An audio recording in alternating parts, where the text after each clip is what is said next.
Hello everyone, welcome back. आप में से ऐसे कितने लोग हैं जिनको बहुत ज़्यादा गुस्सा आता है या कभी कभार ही आता है, बट उसमें इतना डैमेज हो जाता है कि बाद में आपके पास गिल्ट फील करने और पछताने के अलावा कुछ नहीं बचता। And on top of that आप बहुत हेल्पलेस फील करते हो। इनफैक्ट बहुत सारे लोगों के रिश्ते ऐसे ही सिचुएशनल डैमेज की वजह से टूट जाते हैं। बट फिकर नॉट, बिकॉज आज का जो वीडियो है मैंने खासकर आप लोगों के लिए क्यूरेट किया है to master the anger using neurolinguistic programming. Before moving ahead, let me tell you that anger is a natural human emotion. In fact, one of the profound understandings that I have been blessed to gain from my mentors about emotion is all emotions are useful in some context, including anger. Absolutely. So, in this video, we will explore the power of your own unconscious mind to deal with anger. It's important to understand the neurolinguistic programming's basic before I explain the technique. NLP focuses on the connection between our thoughts, language, and behavior. By understanding and modifying these patterns at the unconscious level, we can reshape and responses to any situations, including anger triggers. NLP में कुछ ऐसे techniques हैं like reframing, anchoring and modelling जो कि हमें हमारे mental processes को positively shift करने में बहुत हेल्प करते हैं। Studies have shown that individuals who have experienced these techniques firsthand have achieved reduced stress levels and improved overall well-being.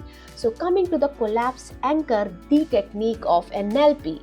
तो फर्स्ट ऑफ ऑल आप अपने रूम में जाके बैठ जाइए, मेक श्योर कोई डिस्टर्बेंस ना हो। अब शांति से बैठिए, आंखें बंद कीजिए और सबसे पहले एक हाथ के ये 4 फिंगर थंब को आप सेलेक्ट कर लीजिए, और left hand whatever it is.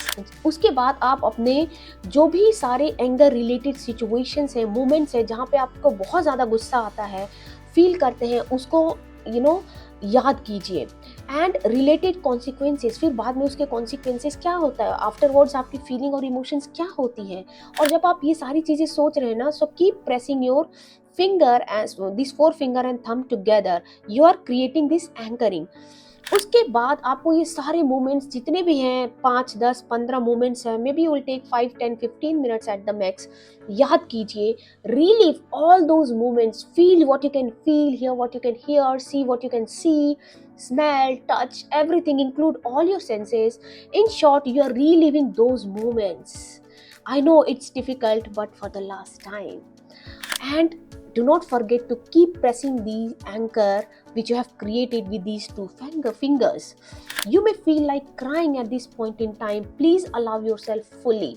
उसके बाद जब आपके पास ये सारे फीलिंग, सारे रेफरेंस गैदर्स हो जाते हैं and you are feeling you strong enough emotions, और इस केस में ऑलरेडी आपको गुस्सा आ रहा होगा, उसके बाद ये जो एंकर है ना, उसको रिलीज कर दीजिए। Take the break, complete clean state break हमें लेना है 10, 15, 20 मिनट का। अगर आपको बहुत ज़्यादा स्ट्रॉन्ग इमोशन है, ज़्यादा गुस्से वाला है, तो आपको शायद हाफ एन आवर तक का ब्रेक लेना पड़ सकता है। Go and do any high activity, high performance activity like running, jogging, jumping around, moving around, involve your self into solving a puzzle. आपके घर में बच्चे हैं, उनके साथ खेलिए, गाने सुनिए, पेंटिंग पसंद है वो कीजिए, डांस कीजिए, whatever you like to do which gives you high, आप वैसा कीजिए। बेसिकली हमें कंप्लीट क्लीन स्टेट चाहिए वापिस इस प्रोसेस को आगे बढ़ाने के लिए। उसके बाद जब आपका क्लीन स्टेट हो गया है, make sure that you are completely neutral and not feeling at all any of those negative emotions और एंगर फॉर दैट मैटर। अब फिर से आप अपने रूम में वापिस आइए, उसी जगह पे बैठिए और आप दूसरा एंकर क्रिएट कीजिए दूसरे हाथ में, right.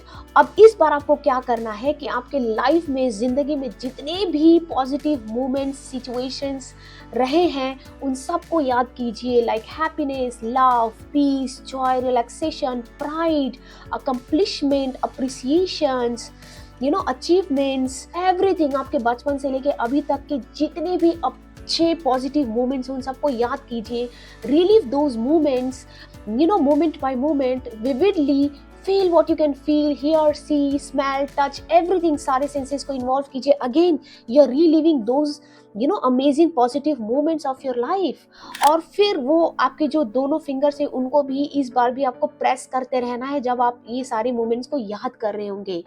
Now coming to the third step and the most important and fascinating step of this technique which is called collapsing। फिर जब आपको ये हो गया है कि आपके पास इनफ रेफरेंसेस है और आपने सारे अच्छे से कर लिए हैं, पॉजिटिव मोमेंट्स भी गैदर कर लिए हैं, इमोशंस फील कर रहे हैं सारे अच्छे emotions, then press both anchors together. अच्छे से उन दोनों को प्रेस करके बैठ जाइए। सिट देयर, जहाँ पे भी आप हो 10 15 20 मिनट के लिए बैठिए। उसके बाद अगर आपको नींद आती है तो सो जाइए, या फिर ऑटोमेटिकली जब आपका आंखें खुलती हैं after once you feel like everything has been settled down at the mind level and the body level, then you open your eyes, thank yourself, thank your unconscious, thank the god for this opportunity। उसके बाद go and again do some high performance activity, do anything that you like, play, move around, in short अच्छा positive high performance activity कीजिए, कोई dull activity नहीं कीजिए। And there comes the end of this technique, 3-step technique which is called collapse anchor। So, to conclude, my friends, mastering anger with NLP is not just a theoretical concept, it's a practical and evidence-based approach. By understanding the principles of NLP, your unconscious mind, the way it functions, and implementing techniques like collapse anchor, you can significantly improve your ability to manage and overcome anger, and it can significantly improve your overall well-being and most importantly save your precious relations. So remember, with the right tools and mindset you can take control of your emotions and lead a more balanced fulfilling life। by the way, चलते चलते एक question है आपसे, reaction और anger में difference होता है, आप कौन सी कैटेगरी में आते हैं? Let me know. Bye bye, thank you. If you found this video and information helpful, do not forget to like, share, comment and subscribe। Thank you।